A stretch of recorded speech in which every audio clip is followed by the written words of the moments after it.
Well, I'm going to try to make something that's very confusing simple for you guys today. It's something that's always confused me when I read the New Testament, and frankly, it's still a little bit confusing. And that is trying to keep straight all the Herods in the Bible. And it's not just the Herods, it's the Salomes and the Herodias and all those guys too. Actually, they're women, but anyway, I'm going to attempt that today, and this is probably the only time you need to worry about this, but at least you'll have it in your head and perhaps understand a little bit better. We're going to be looking today at the children of Herod the Great, and so we've already been through this, but just in case someone hasn't been, of course, Herod the Great was the son of Antipater and Antipater. You know, all these seem to have different variations of names. Who was Idumean, huh? We like the way you say it, because it's more interesting. He is Idumean. That's, in other words, he's descended from the Edomites, and of course during the Hasmonean period, which is that intertestamental period between the Old Testament and New Testament. You briefly have Israel reasserting its independence again under the Hasmonean priest kings, and Antipater or Antipater was a general made sort of like a prime minister under the last of the high priest kings and Hyrcanus, and he basically manages to put his really four sons, we're only going to talk about one of them, that's Herod, into positions of power, and ultimately one of those sons, Herod, becomes Herod the Great. And we've already been through all that. Don't care to go through that in too much detail again. By the way, I have these PowerPoints. Anybody wants them? Basically, where we're picking up, and last time we went through the actual biography of Herod, just how horrible, terrible he was. And of course, let's see, this thing stopped working already. Okay. So next slide, if we could. Still not working. Technology is great when it works. Okay. Yeah, it does fine on my laptop, but that's not going to help you. Mine's separate. It's not hooked in. Okay, I had this cause last time, but couldn't see it back there. Okay, so it's working again. So you have, of course, Herod. I think we already know. Just recap real briefly. He's the one who killed all the. And by the way, when I did the research on this is pretty amazing. The more recent scholarship, actually it's not even recent, they want to try to deny the killing of the infants. They say there's only one source for this. Well, guess what? Almost everything on Herod, there's only one source for. We go to Josephus, and nobody questions Josephus, except of course when Josephus is the extra biblical source for, yes, there was a crucifixion and a resurrection, and of course they say, well, those Christians stuck that in there later. Is basically in ancient documents, this is what you go by. If an ancient source shows itself to be reliable over multiple periods of time and in multiple instances, you trust that ancient document. And guess what ancient document has proven to be the most trustworthy and most reliable and proven true time and time again? It is the Old Testament and the New Testament, but guess which one scholars always want to, poo-poo and say, oh, you can't trust this. It's the same one. So, what it is hostility and bias, which, we as Christians should be quite used to. But it still irritates me, though. Anyway, you got, of course, Herod is the one who builds this just incredible city on the sea where there was no harbor, Caesarea Maritima. And of course, Jesus walked to the streets of that city. And of course, he built the incredible temple. He built the fortress at Masada, which we're not going to have time to look at this time. And I also went over the great fortress of the Herodian, which literally its shadow cast over Bethlehem where Jesus was born. And quite likely the soldiers that came and killed the infants were stationed there at the Herodian. All right, so much for Herod, and I'm not working again. Oh, there we go. I'm looking at this and not looking at that. Okay, so let me make sure.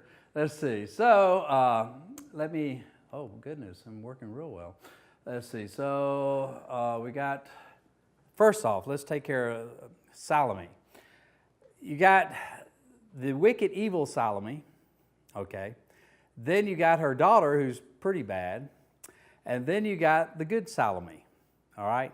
Now, mostly in the Bible, it refers to just two of the Salomes. The first Salome is the sister of Herod the Great, and she was terrible.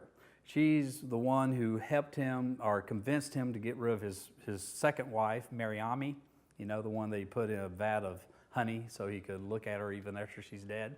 And he was a weird guy. And then you got her also helping persuade him to kill her two sons by Mariamne. And then you have Salome, and let me catch up here. You have the Salome who is, we think, and this is inference, that she is actually the mother of the sons of Zebedee, right? James and John. And she's mentioned, well, of course, that's in Mark 27:55 through 56. No, that's Matthew. Matthew 27:55 through 56, and then Mark 15:40. And I think we all know the story that she requested for her sons 2 seats of honor, Christ's right hand left in his kingdom, shared with her sons in his rebuke, but was not less zealous in her attachment to him, okay? All right, and she's also specifically mentioned, Salome is at the crucifixion, beholding afar off, and she's also there, you know, at the sepulcher in the early morning, you know, after the resurrection. So Salome, that Salome's a great Salome. The other Salome, however, here we go, that is the daughter of Herodias, okay? And we're going to talk a little bit about Herodias. And she's mentioned not just in the New Testament, she's also mentioned as Josephus, and she's the one that danced before Herod Antipas, and at her mother's instigation asked for John the Baptist's head, you know, after the dance. And this Salome then goes on after that, the daughter Herodias that danced for Herod Antipas, and marries Herod's brother, Philip II, or she marries an uncle. Herodias also married an uncle. We're going to get to that in just a second. Okay, now here's the family tree. It gets very, very confusing. By the way, this is greatly reduced. I cut out a whole bunch of the other family names, try to keep this simple. You got Herod the Great. Oh yeah, that's right, thanks. Herod the Great, and I need to put this pointer up here. Anyway, all right, you got, well, this is very confusing. Herod the Great, you got, these are just some of his wives. Remember, he had over 10 wives. You got Mariamne, the Hasmonean princess, and you had 2 sons by her, and that's Aristobulus, and I don't even have the other one, which is our Alexander. And but Aristobulus had 2 kids that are going to come here and talk today. That's Agrippa I and Herodias.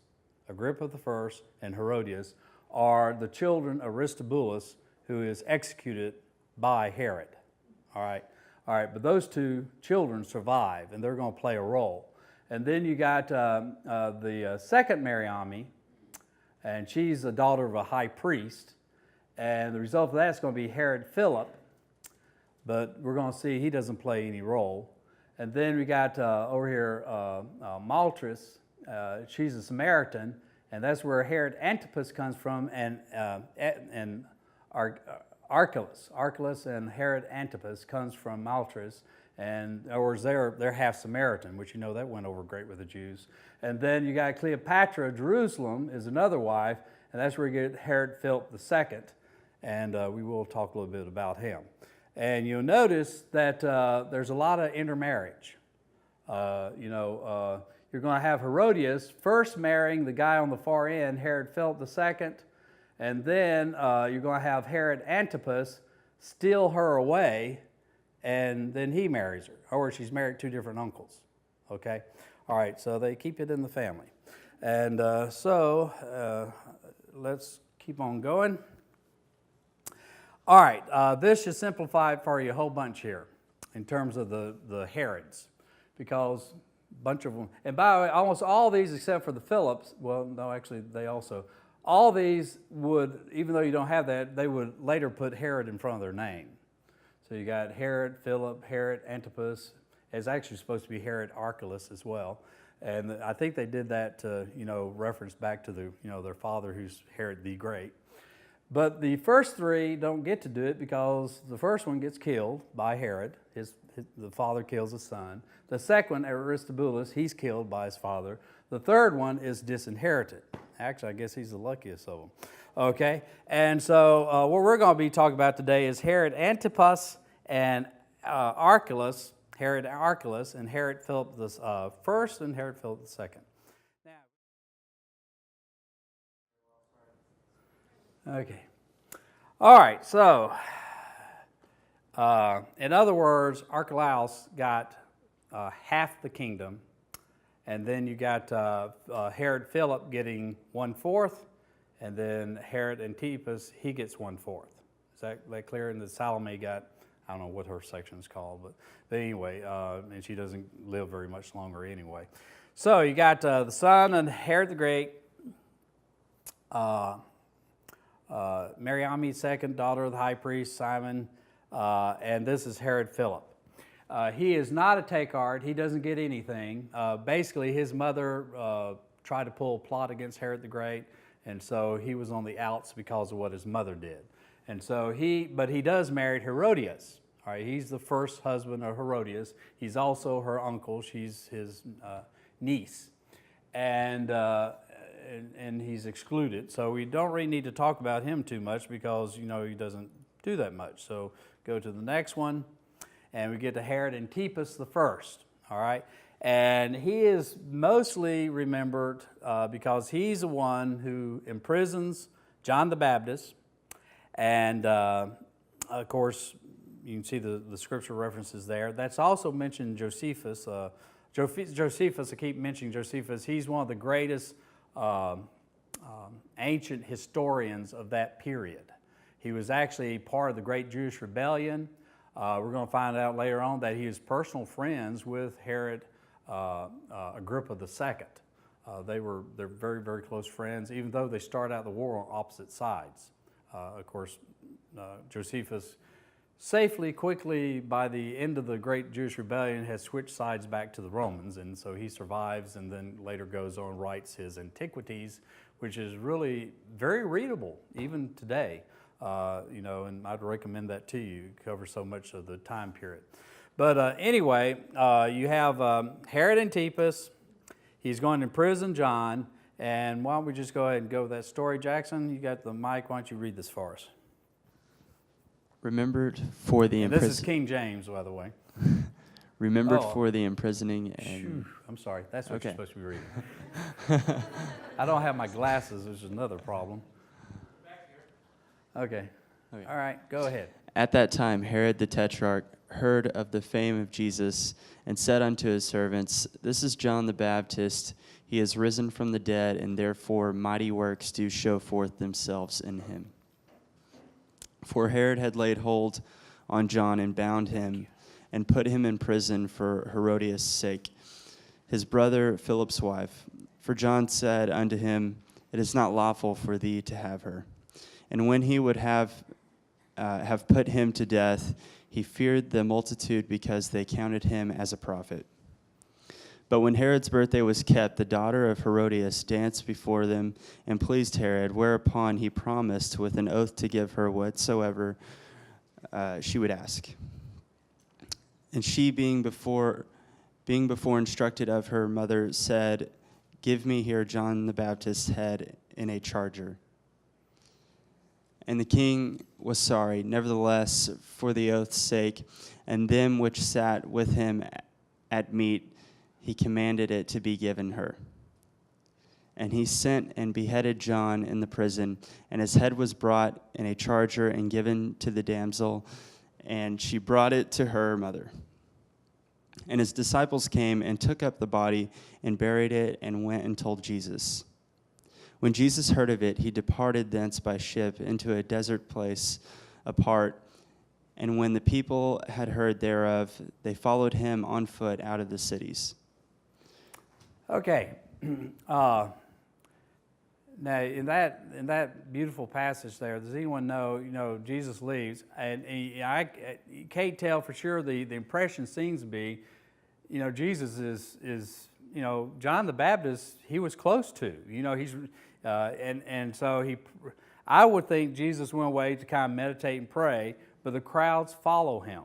He doesn't even get a break. All right, they follow him. And does anybody remember what that is a setting for? That is the setting for the Sermon on the Mount. That incredibly beautiful passage, which I wish we had time to go through, but this is more of a history lesson today, so we're not going to do this.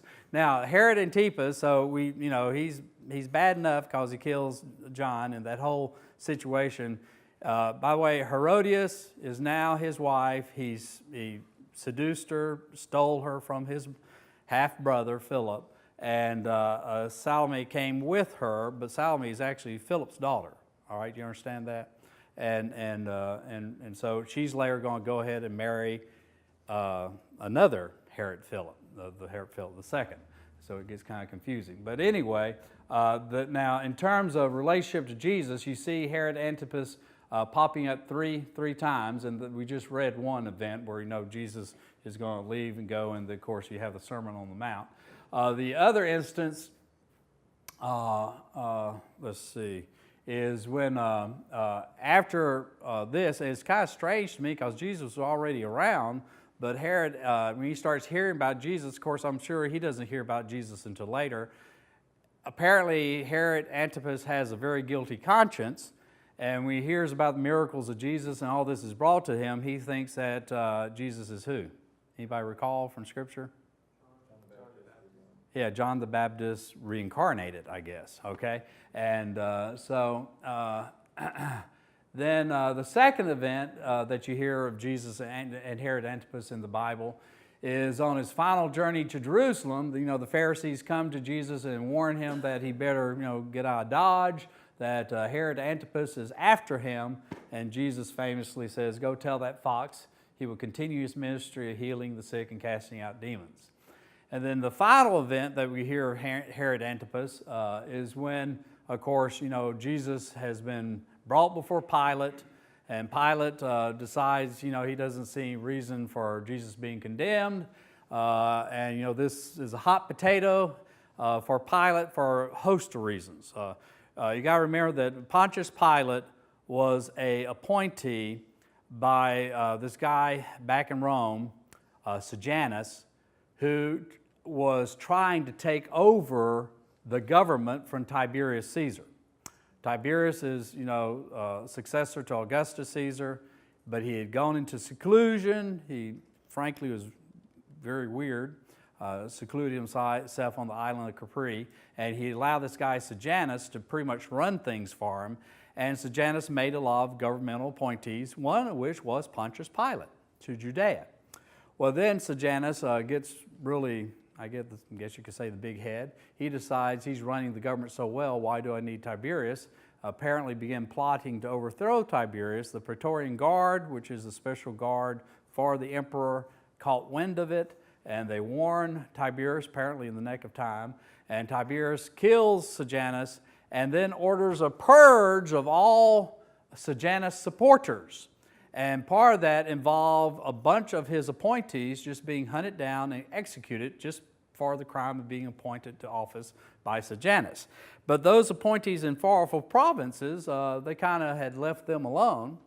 And Pontius Pilate, though, was probably, and now this is conjecture, but I think it's pretty good conjecture, he was always nervous about it being brought to the attention of Tiberius that he was a Sejanus appointee. And so when the high priest, well, not the high priest, the priest in general, the scribe, starts crying to Pontius Pilate, we want you to condemn this guy, and if you don't condemn this guy, we're going to tell Caesar. Now, why would he be concerned about any incident bringing his name up before Tiberius Caesar? Now, I just told you. And some think this is why Pontius Pilate goes along with this, even though he knows that Jesus is not guilty of any crime that he should be executed for. But his initial response was, he finds out that Jesus is Galilean. Okay, well, guess who's in charge of Galilee? Herod Antipas. And Herod Antipas just happens to be in town, Jerusalem. And so he decides to, get rid of this hot potato by sending him over to Herod Antipas. And when Herod Antipas gets a hold of Jesus, he thinks he might be John the Baptist come back to life. He hears that he's done these miracles, and so he apparently is very disappointed when Jesus refuses doing miracles for him. In fact, he won't even speak, and so he basically has him beaten, mocks him, sends him back to Pontius Pilate. And this does have the effect, however, of Pontius Pilate and Herod Antipas becoming pals.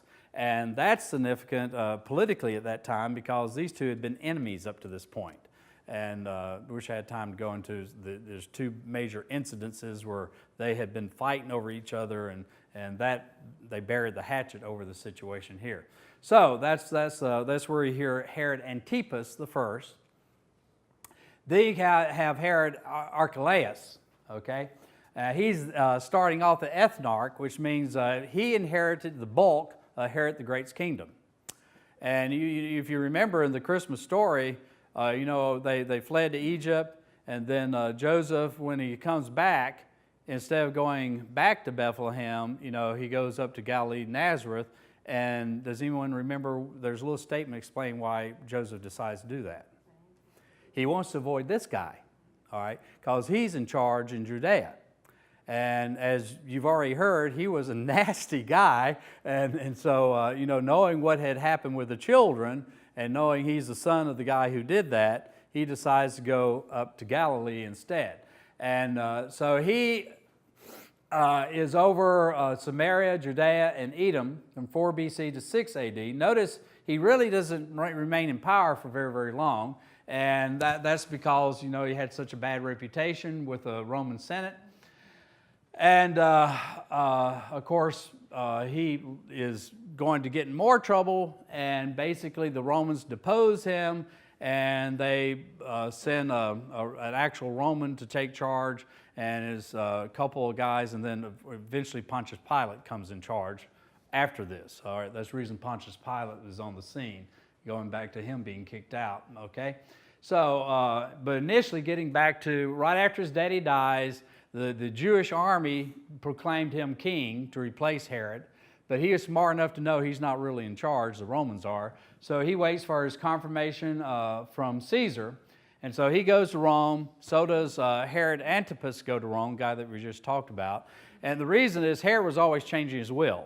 And originally, well, not originally, but at one point, Herod Antipas was supposed to get what he winds up getting. And then Herod gets mad at him, changes the will, and makes Archelaus get the bulk of the what's left of the kingdom. And so they both go. Antipas disputes the will, but ultimately Rome decides to honor the will of Herod. And by the way, when I say Rome, it's really Caesar Augustus. He was still living at this time. And so Archelaus, at least temporarily, gets the bulk of the kingdom. But then he, as I said, his rule is so harsh, there's constant complaints about him back to Rome. And so the Romans decide to depose him, and they banish him, and he dies in Gaul, which is today France. Okay, then you get to Herod Philip II, and to distinguish him from Herod Philip I, a lot of the texts will say Tetrarch. And there's a lot of controversy about Philip I and Philip II, which y'all don't need to worry about. But anyway, the simple way to keep them straight is Herod Philip II or Herod Philip the Tetrarch. And Tetrarch just means ruler of a fourth. He gets a fourth of the kingdom. And his kingdom was actually, he's the son of Cleopatra of Jerusalem and Herod the Great. He's not directly... Well, he's not a full brother of any of the other brothers. He's a half-brother of all the other brothers. So he's put in charge, really, just a tiny part of Galilee, Bethsaida and Caesarea Philippi, by the way, Caesarea Philippi, is originally Paneas, which is a pagan city, and he renames it in honor of Caesar and also himself, Caesarea Philippi. Okay, and then Bethsaida, he rebuilds that and builds it up, and Jesus walked through the streets of both those cities. Okay, and his kingdom is the least Judaized because most of his kingdom's actually up in what's today Lebanon and Syria, and just a little piece of it came down to the Galilee region. And this is Caesarea Philippi at the time he was, and this also time of Jesus. And you notice it's very pagan. You got pagan temples all over the place, and there's a grotto to Pan, the Greek god Pan. There's a big cave, and there's a big religious center there at Caesarea Philippi. And then is there, big natural springs. In fact, some of the springs come out of that cave. And that's the source for the Jordan River. And that is what he made as his capital. And then, of course, he also developed the fishing port of Bethsaida there in the northwest shore of Lake Gennesaret. And he enlarges it. And he renamed it as well, in honor of the wife Augustus. And he is the one that married Salome, who is the one who danced for Herod Antipas to get John the Baptist's head. Okay? And remember, it is of Bethsaida that Jesus, Matthew 11:21 said, "Woe to you, Chorazin! Woe to you, Bethsaida! For if the mighty works had been done in Tyre and Sidon, which were done in you, they would have repented long ago in sackcloth and ashes." And that is what one artist thinks Bethsaida looked like at those times. And of course, it doesn't look so good today there. All right. So you got the grandson, Herod the Great, Herod Agrippa. All right. Now, he is made tetrarch of the provinces formerly that Philip II tetrarch, the one we just talked about. He died without heir, and so he's going to inherit that. And ultimately, he's going to, for a brief period, have the restored kingdom of all of Herod the Great under his control, very, very briefly. And the reason for this is Herod Agrippa was buds with Caligula, which is scary. Caligula's a pretty weird guy. But they were friends, and so Caligula will later give him the title king, and this made, and he put the Apostle James the Elder to death. This Herod Agrippa I put the Apostle James the Elder to death, cast Peter into prison. That's in Acts 12, 1 through 19. And then on the second day of a festival held in honor of Claudius, sometime later, he appears in the great theater of Caesarea.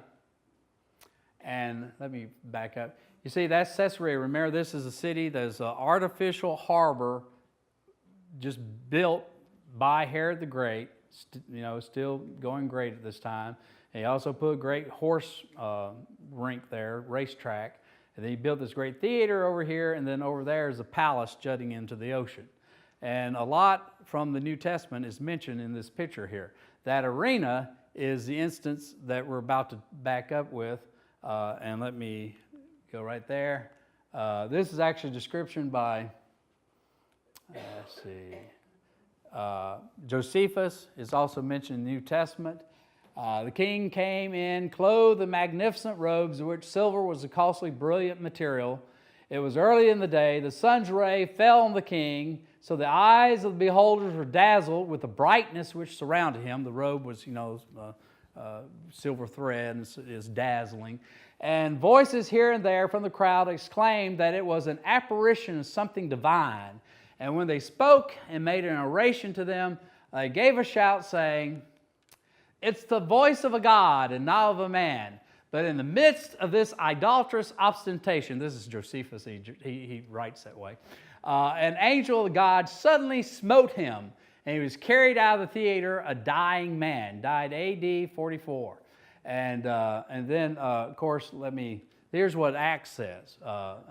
on an appointed day by Herod, put on his royal robes, took his seat on the throne, and delivered an oration to them. And the people were shouting, "The voice of a God, not of a man." And immediately an angel of the Lord struck him down because he did not give God the glory. See, Josephus doesn't mention that. And he was eaten by worms.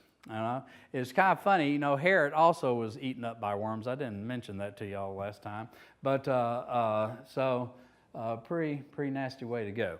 All right, so that takes care of Herod Agrippa the first. Herod Agrippa the second. He's educated in Rome at the court of the Emperor Claudius. And at the time of his father's death, he's only 17 years old. Therefore, he really wasn't ready to take over. So Claudius, who's emperor at the time, holds him back in Rome. And instead, he sent Cuspius Fadus to be procurator of the Jewish kingdom. But as time goes on, Herod does give him some position. You got Herod Chalcis, and that's a whole other Herod I don't want to get into. In 48, he had a small kingdom up in what is Syria today. And when he died, childless, that's given to Herod Agrippa. But Herod Agrippa is also, with that, given the appointment of being superintendent of the temple in Jerusalem, which was, big. That's huge money, all right, to be in charge of the temple, because the temple was a cash machine, okay, in many ways. And then in 53, Claudius appointed Agrippa governor of a much larger tetrarchy that had formerly belonged to Herod Philip II. Okay, so could we do this animation one more time? I might ask you to stop it a couple of times this time. I know I showed this to you last time, but this is just such a good animation of what the temple perhaps looked like. It's just massive. How many football fields they say it was? 20 football fields. Stop right there. Those doorways that showed you going through, it said it took 200 people to shut them. All right, keep going. When you get behind the curtain, let's stop. This is not the veil. This is just outer curtain. They also had doors there too. They're not showing. Stop right here. Go forward just a little bit more. All right. Now, on one side, what have you got? On the right-hand side, you see that table over there? Well, that's the showbread. And directly in front, there's an altar. What's that? That's the incense. And on the left-hand side, it's not showing up very well. That's the menorah. And guess what the walls are made of? Solid gold. Solid gold. Keep going forward. And you can see the menorah bearer there. And that's the veil that ripped when Jesus is crucified. And of course, there's nothing in there. Why? Yeah, the lost ark. Indiana Jones is still looking for it. Okay, so anyway, can we go forward again?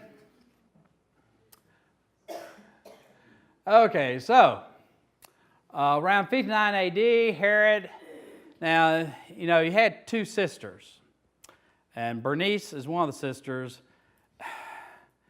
and he was always everywhere with Bernice.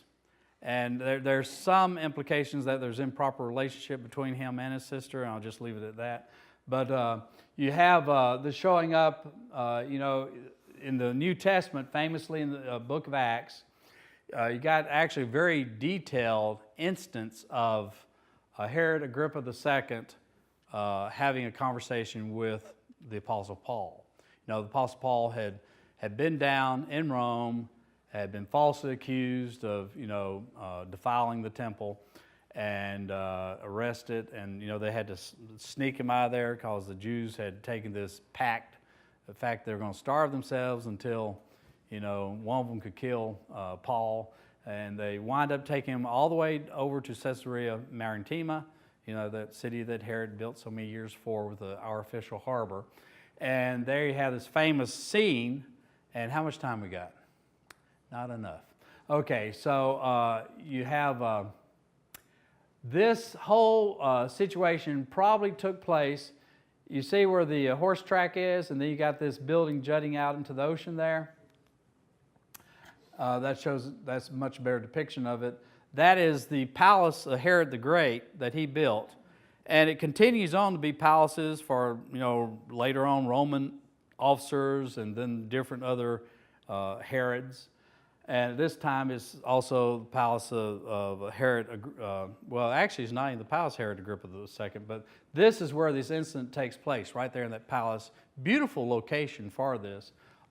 This shows there's actually 2 square compounds, and this shows one of these, the interiors. They had the pool in the middle there, very, very beautiful.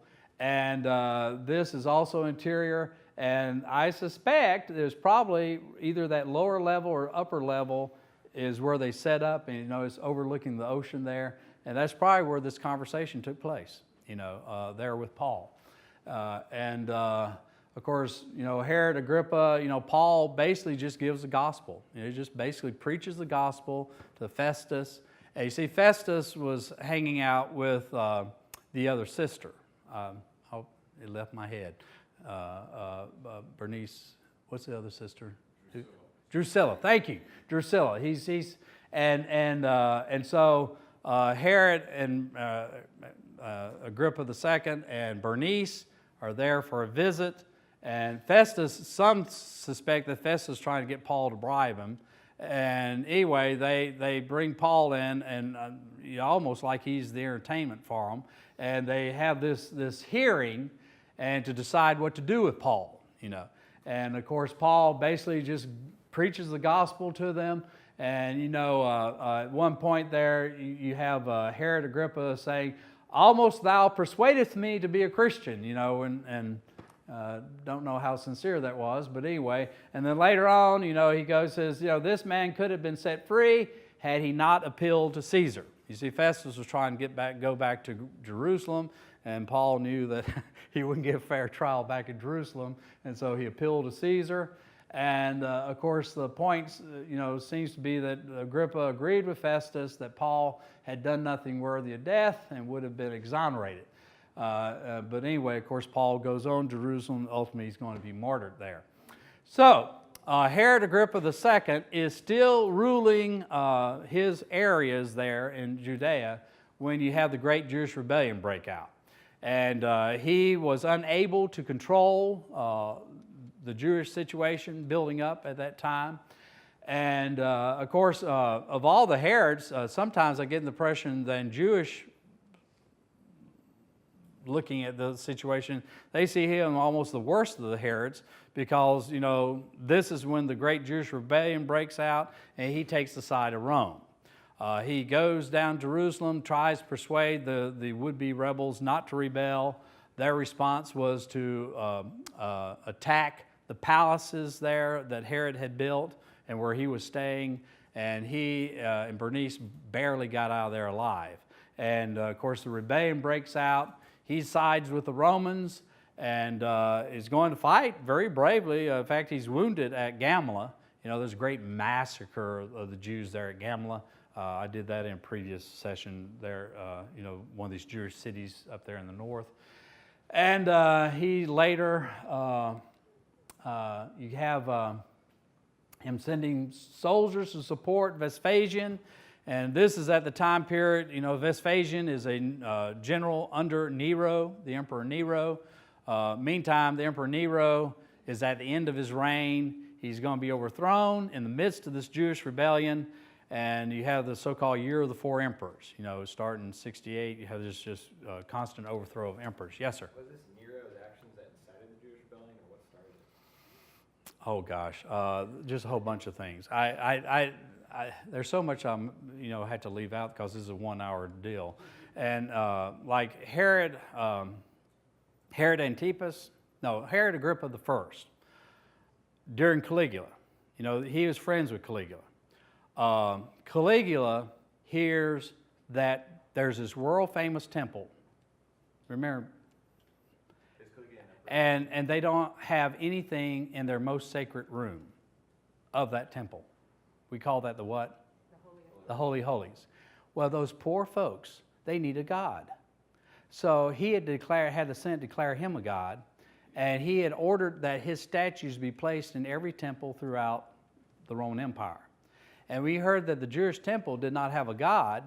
He thought those poor folks, they need a god, so I'll ship my statue over there. Okay? And they shipped it to Caesarea Philippi. That's where it arrived. And they're going to move it to Jerusalem. Well, of course, Herod Antipas Herod Agrippa. I can get my Herods confused. Herod Agrippa the first knew that this would stage, the great Jewish rebellion would happen right then, over that. And so he just kept delaying delivering the statue. And then finally, he somehow persuaded Caligula not to push it, But I mean, it was incidents like these. The Jews were constantly being stirred up and angered.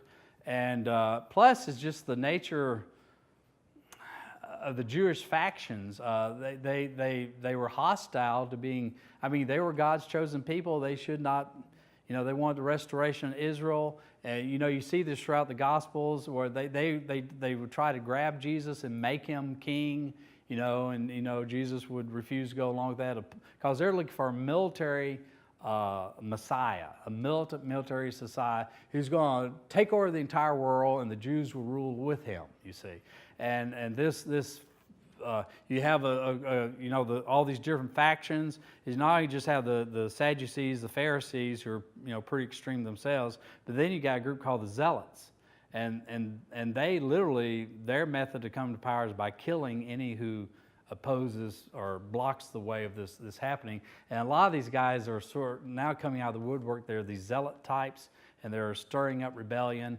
And when the Great Rebellion actually occurs, I think I told you all this last time, in the Great Jewish Rebellion, years ago I did a paper on it when I was at A&M, and you have three major factions inside Jerusalem who are fighting against the Romans. Vespasian's laid siege to Rome, and they're fighting fiercely, but they're also fighting each other.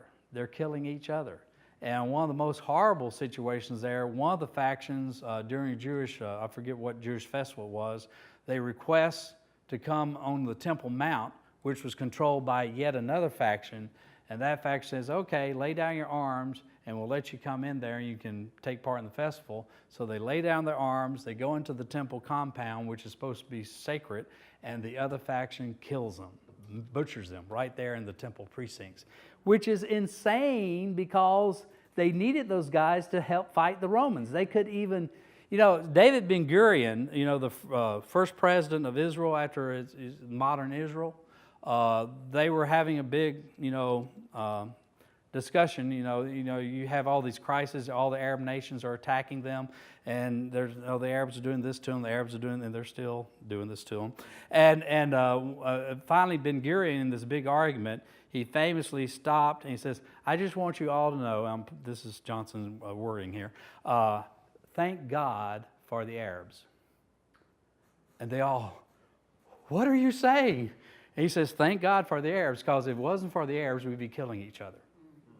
All right, and if you know anything about the state of modern Judaism, there is a lot of division within modern Judaism as well. But it was far worse back then, I would argue.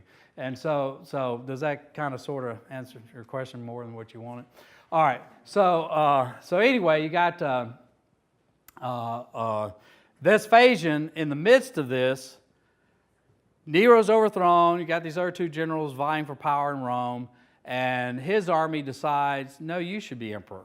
And so they declare Vespasian emperor, and he decides, what the heck, I'll make a try for it. So he marches off, takes the greater bulk of his army, and his son Titus is left in charge of the siege of Jerusalem. And it is Titus who breaks through 72 AD, and he did not intend to destroy Herod's temple. But Jesus had said it's going to be destroyed, not a stone be left upon a stone. And sure enough, the soldiers go berserk, and they, of course, start ripping that gold off the temple walls, and they set fire, and the temple's completely demolished. And of course, later on, whatever is left at that point, you're going under Hadrian, the Emperor Hadrian, which is fast forwarding a couple of decades. You got the Bar Kokhba. I'm saying that wrong. How do you say it? Huh? Bar Kokhba is good enough. Bar Kokhba rebellion under Hadrian, And in that rebellion, the Romans are so fed up with the Jews rebelling again and again and again that they just utterly demolished everything there in Jerusalem. And where the temple was, they built a temple to Jupiter, right? And just make it completely into a Roman city. And Jews were forbidden to live in Jerusalem for a while. That's not the first time, too. That happened briefly with the Muslims, and that happened time and time again. But anyway, you have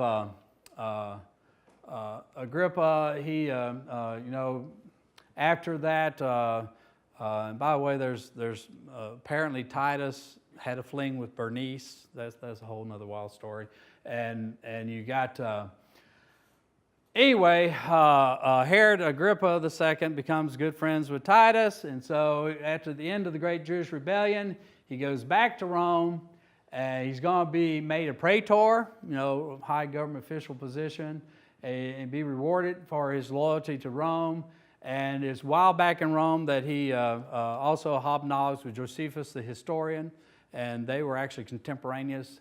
And it is Herod Agrippa II who apparently gave personal family documents which had been kept very private for obvious reasons because there's so much dirt within the Herod family, and he handed it over to Josephus, and that's where Josephus got a lot of his information to write the antiquities, and that's why they're so detailed.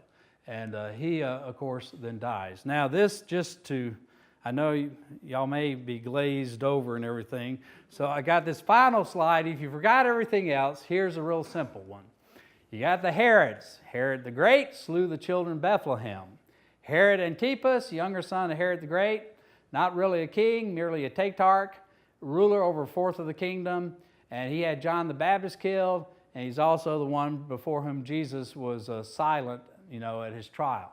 And then you got Herod Agrippa, slew James, imprisoned Peter, this is Herod Agrippa I, and his grandson of Herod the Great. Then you got Herod Agrippa II, great-grandson of Herod the Great, and that's the one before whom Paul was tried. So, have we got our Herods straight? All right. Had anybody here ever been a little confused when you read the scripture and, you wonder, this is really confusing, All right, so it may still be, but hopefully you at least briefly there got a glimpse of the proper order and why they played a role in the New Testament. And I think it's so much. The thing that really amazes me about this is how these guys think they're in charge. And we know, and when we read Scripture, who's really in charge, And yes, Jesus, and all the stuff they did, obviously, y'all don't remember these guys, but who do we remember? And who does the world remember? It's Jesus, And it's just astonishing. And just remember that in the politics that are going on today, in the midst of all the confusion, all the chaos, we as Christians should take comfort that in the midst of all this, His purpose is being worked out. God is on His throne. Don't get too upset about the way stuff's going on around you. And what you need to do is be part of that behind-the-scenes movement that is bringing in the kingdom. And, of course, we have this great host about us. The harvest is white into harvest, and we need to be about helping to bring in the harvest. So, Brother Kevin, would you close us out in prayer, please, sir? Father, just thank you for this time. Thank you for the time that Pat spent in all of his life studying history and able to communicate to us. So thank you for your scriptures and for the history that backs them up and tell us that you are truly on the throne of all the universe and bringing back your kingdom and your glory. In Jesus' name, amen. Amen. One postscript, in the slides I forgot to tell you something. Remember Herod Antipas, all right, he was a tetrarch, he married to Herodias. Herodias' brother, Herod Agrippa, because he's pals with Caligula, gets the title king. Well, Herod Antipas gets jealous that he gets the title king, So he goes back to Rome with Herodias, and she's the one apparently pushing him on this. And she, by the way, helped her brother get his position. But then Herod Agrippa sends a messenger behind Herod Antipas, torpedoes his request for king, and actually got him stripped of all his possessions. I mean, they were knifing each other relentlessly. And that's when Herod Antipas is stripped of his possessions, and he too had to go to Gaul and is exiled and dies in Gaul. And Herodias went with him. And so that's good riddance with her. Okay, so much for that, and y'all can head for breakfast.